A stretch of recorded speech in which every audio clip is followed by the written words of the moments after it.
What I like about where we live in the northeast is that you have a huge amount of countryside. You've got the seaside, you've got the moors, very, very different landscapes, and then you've got a heavy industrial area, and each one of those is totally beautiful to me.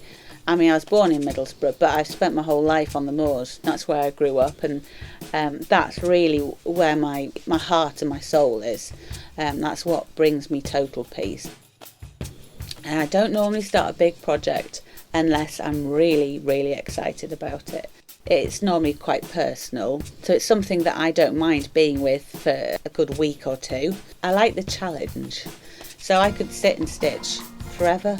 I find it soothing and therapeutic, and that's what art is to me. It's a place that I go to calm me, and it's my happy place. When I'm starting a piece of work, I like to consider quite a few different things.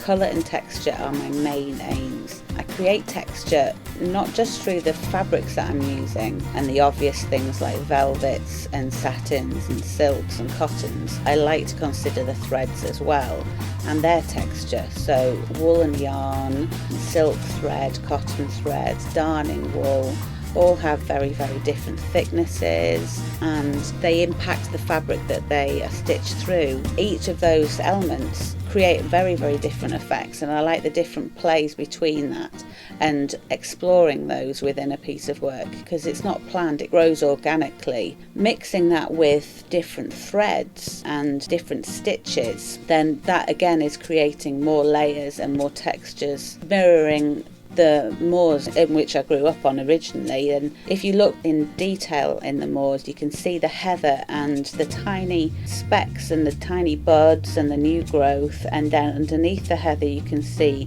the stems and what is often burnt back, so you see charcoal remains, and then there's mud that goes underneath that, and then there's a layer on top of the heather of the pollen, and then you've got wool from the sheep and feathers from the birds, and all of those things are creating so many different colours and textures, and that's what I'm trying to echo with the fabrics, those tiny details of colour that you don't notice to begin with. You're going on a journey throughout the surface of the shade like you would do when you're having a walk or exploring a building and noticing each detail. When I draw the buildings, they're not drawn to perfection. I like them to be higgledy-piggledy, and I want them to show the character of what I'm doing rather than a mirror image of something. And the hand stitching helps that. I kind of enjoy each stage of working for a very different reason. I love the excitement of starting a piece and the discovering of the colours and exploring.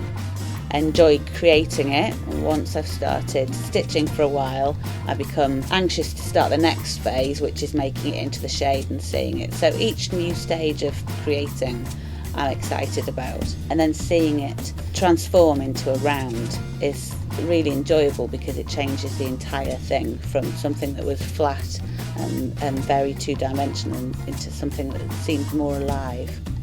Although they look simple when you look at them, they're intense because of the man hours that are involved with them.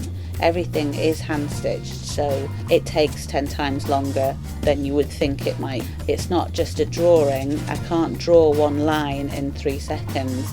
It takes me 5 minutes to stitch it. They're big challenges, and they make everything so much more joyful when you finish it. You've conquered something that you didn't think you'd get through.